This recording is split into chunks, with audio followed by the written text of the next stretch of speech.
death many a time, and that night in Abilene was no different.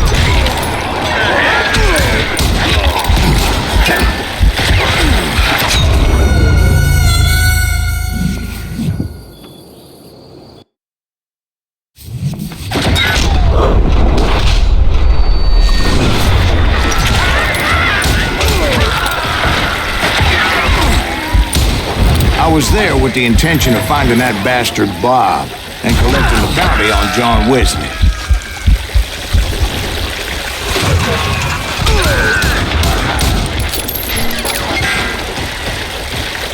Shoot him!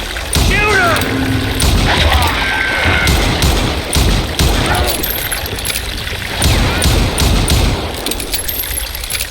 God damn you!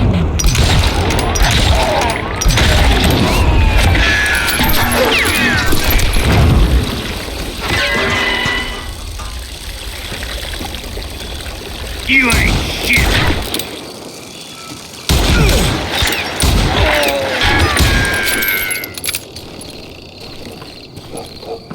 You think you can kill me? I thought the Texas Rangers got hardened. Yeah, that's what they want you to believe. Hold still!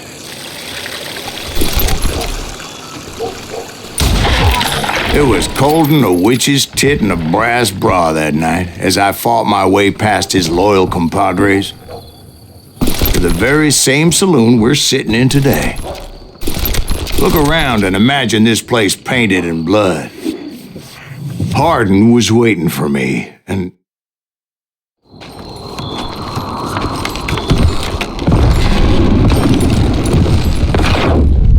Wait, I'm jumping the gun here. Let me back up and give you some background on this sumbitch. He deserves that much. Don't you think so, Ben? John Wesley Hardin was a killer. By the end, he confessed to taking the lives of 42 men. He was a bona fide folk hero by then, and had amassed a gang of armed miscreants and other assorted thugs. He and his men set up camp outside of town, and I was hoping Bob was among them. They didn't ask why I was there. They knew, as most of them were wanted as well. I had to spill a lot of blood to find out Hardin wasn't in that camp. He was carousing in town with his closest friends. Hardin's boys apparently didn't want me to reach the Bull's Head.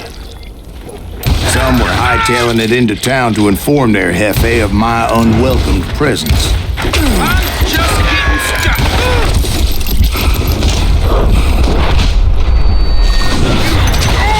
Tell Hardin someone's coming for him! Stop that sumbitch! Let the boys know we got another come on! I wondered if Bob was among them.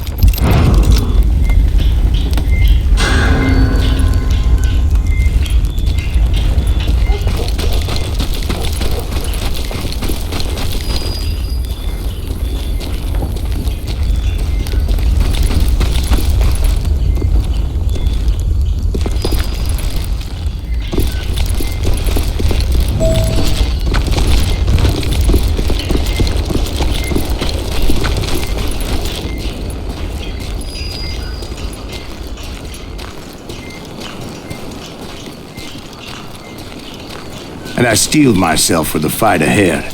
For as good as I was, deep down I wondered if John Wesley wasn't just a little bit better. Before I could test my mettle against Hardin, however, I would first need to dispatch his cadre of hired killers. Most of these degenerates were beyond redemption, but John Wesley might have been a different story. I didn't learn until later that that night was in fact his birthday celebration.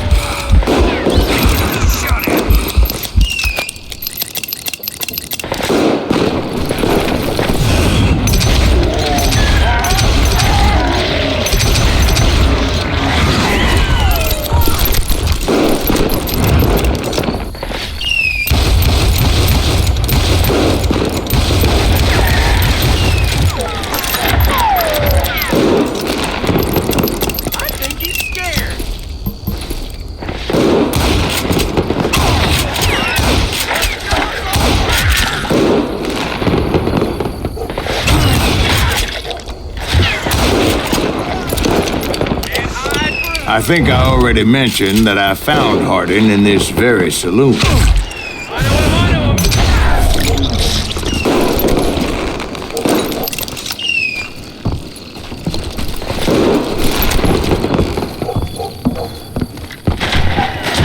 it to say, nobody there was happy to see me.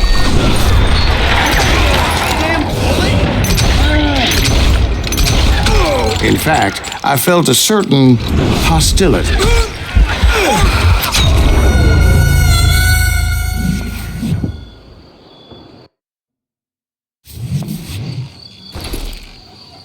Yeah, you know you can't beat me.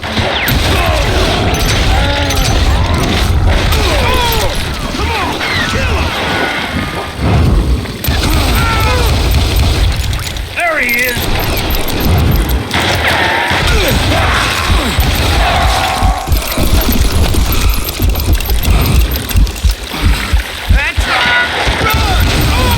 I was disappointed that neither Bob nor John Wesley were among the dead. But that was short-lived, as a moment later I was facing down the fastest gun in the West.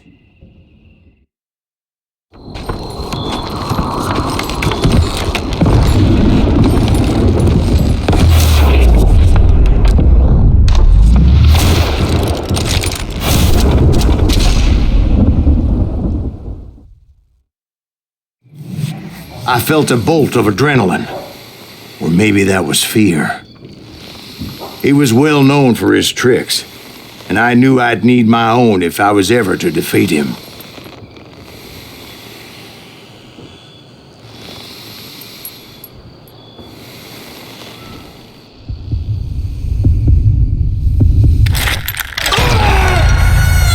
No, wait! He didn't hit me then. I'm sure of it.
That man was faster than greased lightning. But being inebriated as he was, he didn't count his shots. And now, he was at my mercy. So he didn't die? No, I sent him to prison. Years later, after he was free, some restless Avenger took his life. Shot him in the back in a saloon just like this one. Anybody up for another beer? Ben?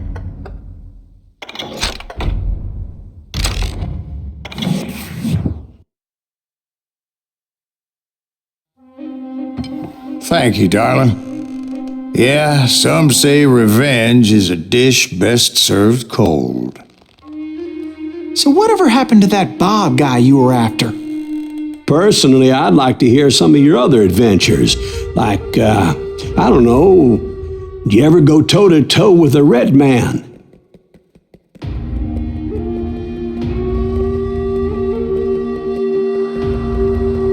Yes, I did, Ben. I remember once I was after this renegade Apache, Grey Wolf. Strangely enough, revenge was also his primary motivation.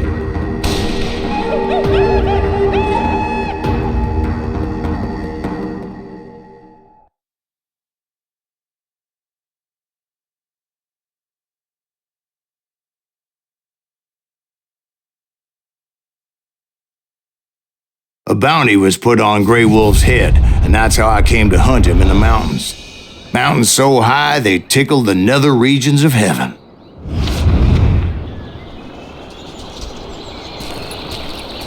Grey Wolf was a Chiricahua Apache medicine man who had led a war party in revenge for a massacre against his people. The U.S. Army had attacked his tribe during his daughter's sacred sunrise ceremony, and the slaughter was unspeakable. I understood his anger, as there's nothing more traumatic than seeing those you love die in a cruel and painful death.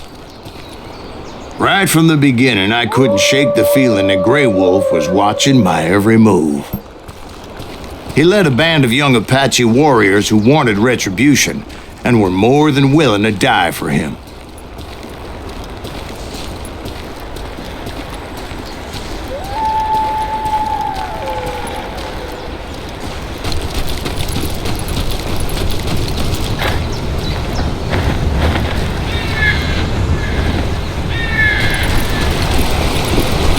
They saw me before I saw them.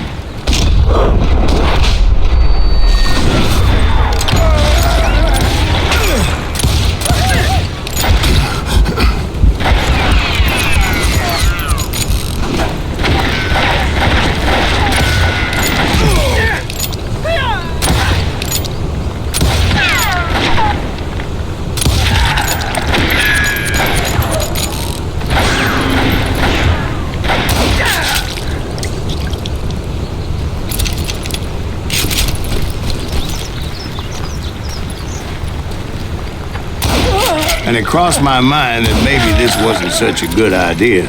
But now that the shooting had started, there was no backing down.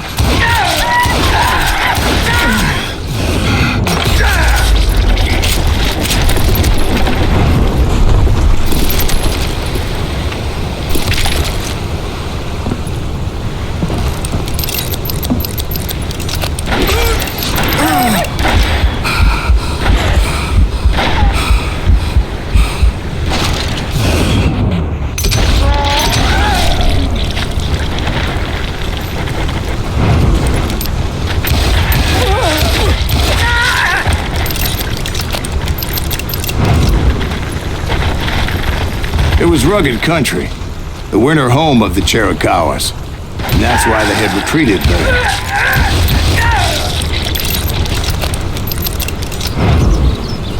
I admit to having some regrets about going after them the way I did. But then again, I've got a lot of those.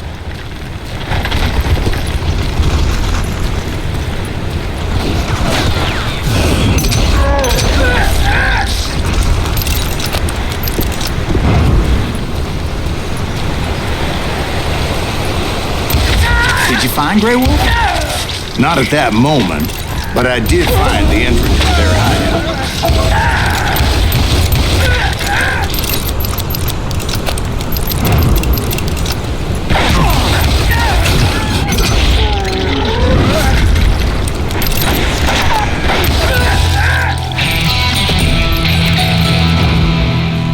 A deep crevice that led to a deeper cave. Don't tell me you went in there. Yeah, but it's not out of bravery so much as pure, angry cussedness.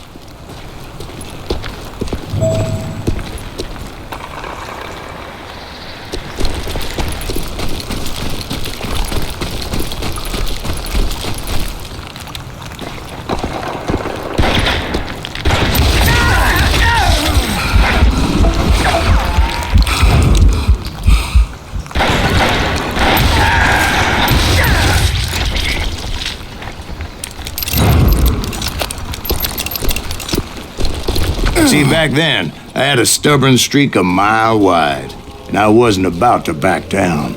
So it was like pitch black in there? Actually, it was pretty well lit, as they had torches on the walls.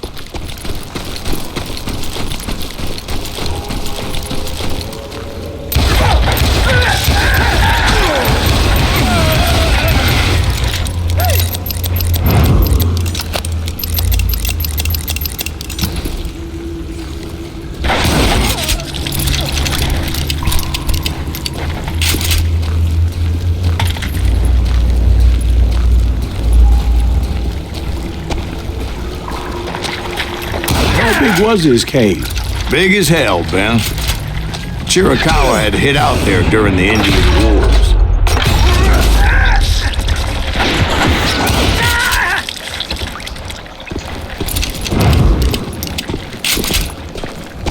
They thought it was haunted with the ghosts of those murdered by the horse soldiers. The cave was haunted with dead Indian ghosts?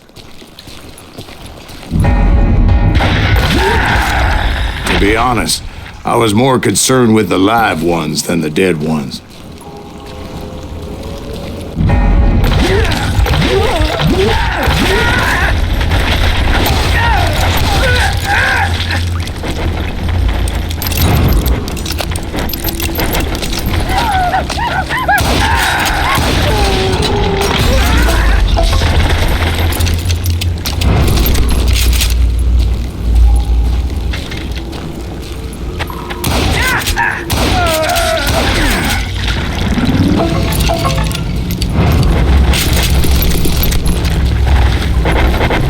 How come you know so much about engines? A few years back, I was married to 2 Mescalero women. At the same time?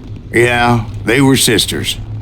Polygyny is traditional among the Mescalero. So what happened? Oh, I had to get out of there. Those girls never shut up. Both of them nagging at me all the time. Drove me half crazy. Haven't seen them since. No, I mean, what happened with Grey Wolf? Oh, well, I pursued him into the Cave of Death.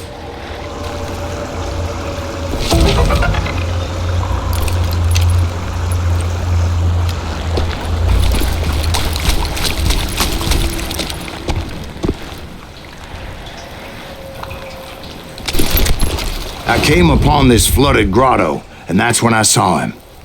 He came to me unarmed and unafraid. His voice echoed in the shadows, and I sensed he meant me no harm. You carry great darkness in your heart, and if you do not release it, it will claim your soul. The sound of his voice put some kind of ancient Indian spell on me.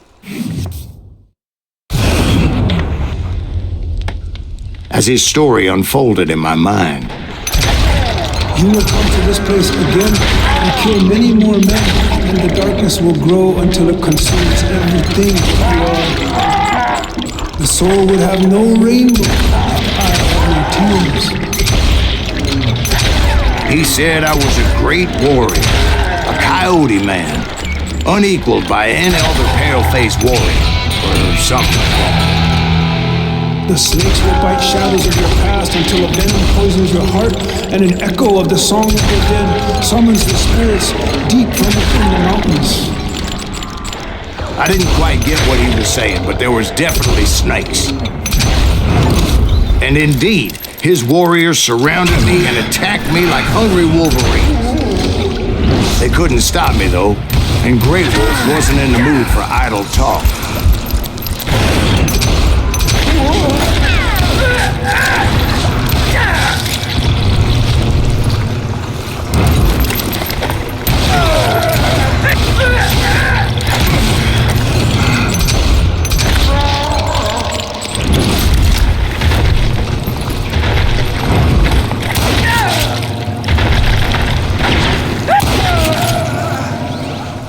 I swear I couldn't see any way out of this trap.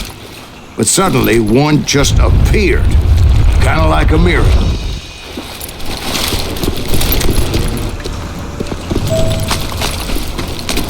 I felt like I would be lost in that damn cave forever. Finally, I found myself back outside, perched on the edge of a precipice, overlooking a thundering whitewater river. To get where I was going required several leaps of faith, but no way in hell I was turning back. I chased after him, determined to make him explain the meaning of all that mumbo-jumbo. Mumbo-jumbo's right. Are you making this all up as you go?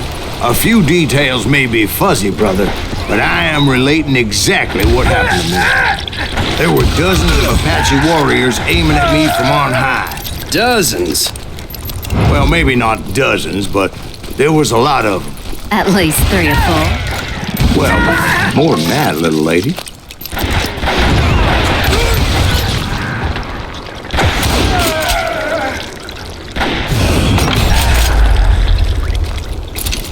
I had a steep climb up creek ahead of me and scrambled up those rocks like a mountain goat. I was determined to locate Grey Wolf and find out exactly what the hell he was trying to tell me. And wouldn't you know it, that crafty son of a bitch led me right into a trap. What kind of trap? Well, son, there had to be at least 100 Apaches surrounding me. 100? God be my witness. Oh, come on. Who are you kidding? Hey, I believe you. Come on, tell us how it ended. All right, but I'm not gonna drag this out. Where were we? You were surrounded by 100 Apache warriors. Well, I didn't take the time to count them exactly, but there were a lot of them.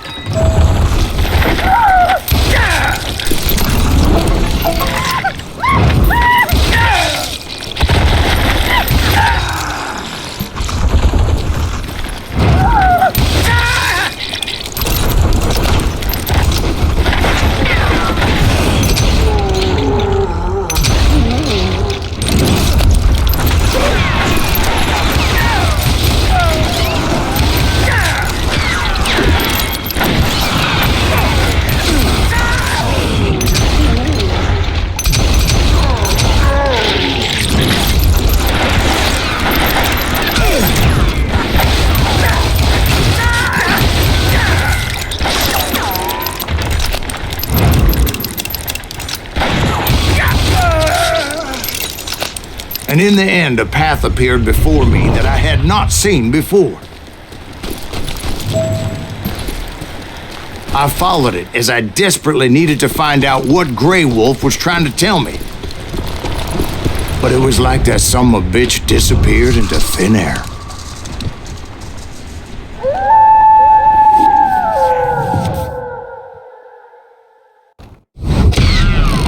Never did find him. And never did collect my goddamn bounty.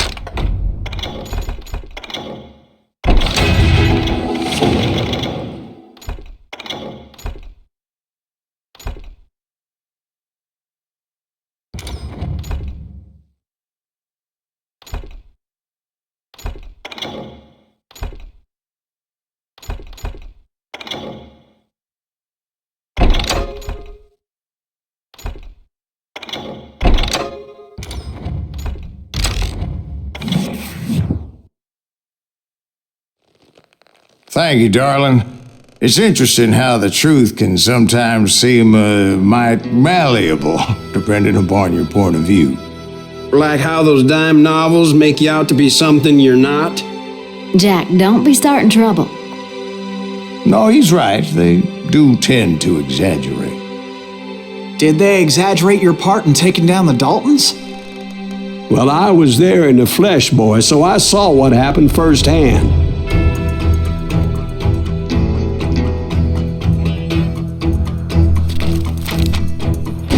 Those Daltons were lawmen once, before they all went bad, robbing banks and trains clear across the territory. Until Coffeeville, of course. I was one of the citizens who took up arms that day. Fighting on the side of right? I did my best, sir. We all did.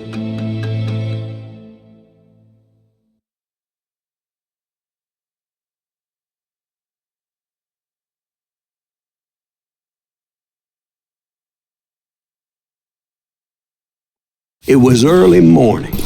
One of my friends was a local gunsmith, and he handed out firearms to anybody who'd take one. You see, the Daltons got it in their heads to rob two banks at the same time. Two banks on the same damn street. The story was Bob Dalton's girl was always writing about how he had no ambition.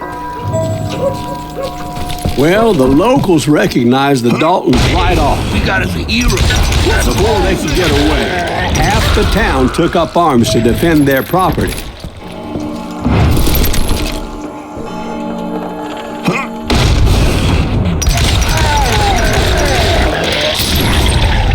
The brothers paid dearly for their stupidity, but everybody knows they had it coming. There's more to it than that. I read all about that day, so I know for a fact that it went down very differently. First of all, it was high noon. A posse of U.S. deputy marshals were on the rooftop across the street. Get ready, boys. They're gonna make a move. The lawmen had been tracking the Daltons for months, and now they finally had them dead to rights. Among them was a bounty hunter feared by many a lawbreaker. This man had no intention of letting the Daltons slip away. The marshals tried to get the Daltons to surrender. They'll give up eventually. We just gotta wait for something. This bounty hunter knew that the brothers were far too proud to ever lay down their guns.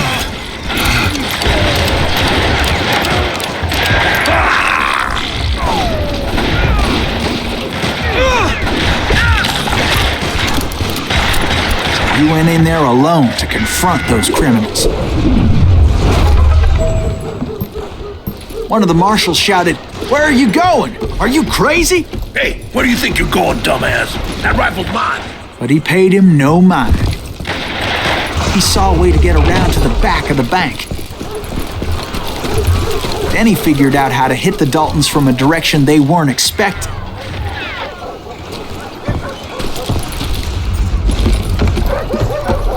From above.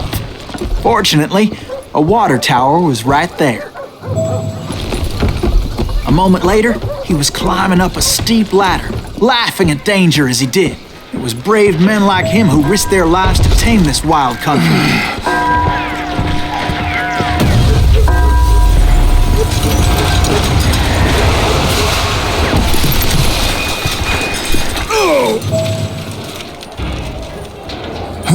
We've got company.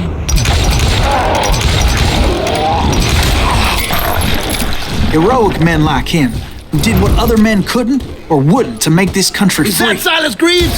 Son of a bitch! Jim Boone, Davy Crockett, who died defending the Alamo. Hide, you lily-livered son of a...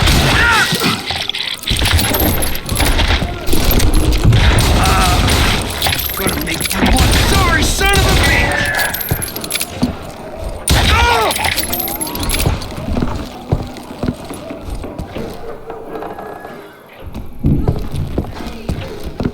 Over there! That's Silas Greaves! What the hell? Blam! Blam! He came away victorious, taking down those thieving Daltons.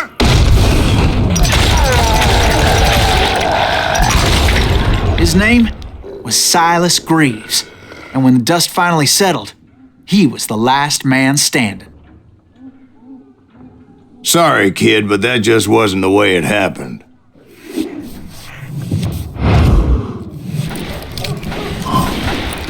It was early evening, not high noon.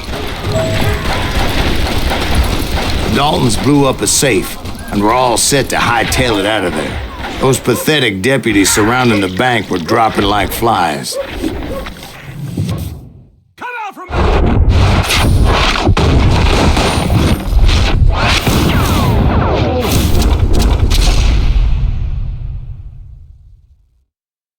I had been tracking those jokers for months, waiting for them to do something reckless.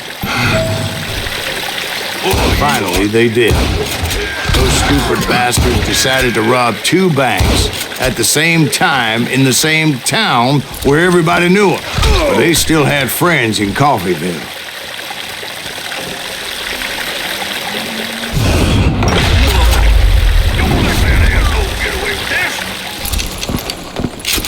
Waste your bullets. Go ahead.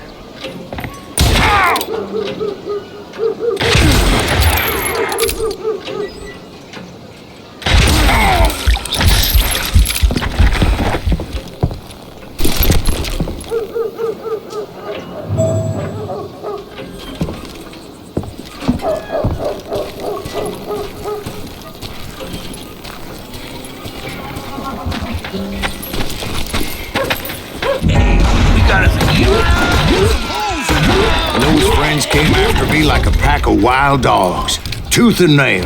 They were coming at me from all directions. I caught sight of the Daltons running with the money and didn't want to lose them. Problem was, they knew the town better than I did. And to top it off, I found myself in the middle of another shootout entirely. Gotta get out of here! Did the Daltons hole up in somebody's house? No, it was the Smiths, I believe. They were cousins of the Daltons. And they were shooting at the Browns, who were shooting at the Daltons. Which wasn't any surprise, because those two families have been feuding forever. And since the Joneses are related to the Browns, they shot at the Smiths, pissing off the Heimhoffers, whose daughter recently married a Smith. Well, bullets were flying every which way as all the old feuds in Kansas caught fire all at once. There was a hell of a lot of pissed off people in Coffeyville that day. But that's just the way life is sometimes. Shit happens.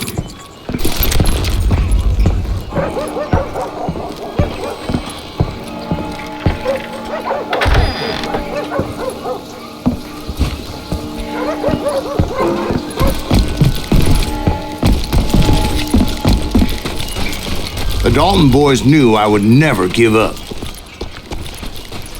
Those Daltons weren't the sharpest knives in the drawer, but they always stood together. They set a trap to slow me down and allow at least two of them to escape. The third brother stayed behind to plant me, just in case that trap of theirs didn't work.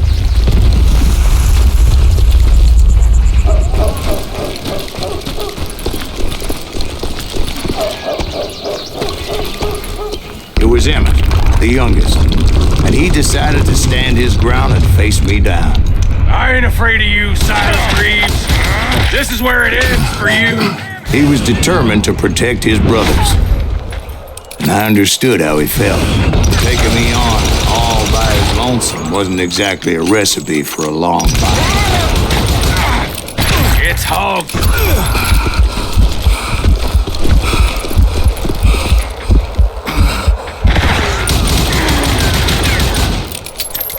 I'm gonna plant you where you stand.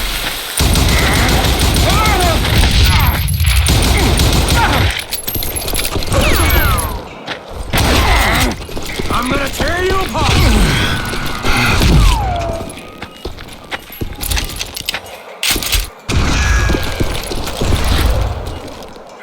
I'm gonna cut you in half. God damn, that was loud.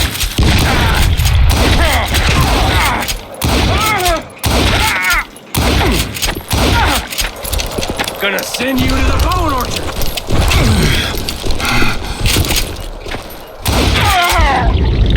But Emmett Dalton survived the robbery in Coffeyville. He's the only Dalton who did. They say he was shot 23 times. Well, Dwight, who do you think put all those damn holes in him? But I have to admit, that boy had grit.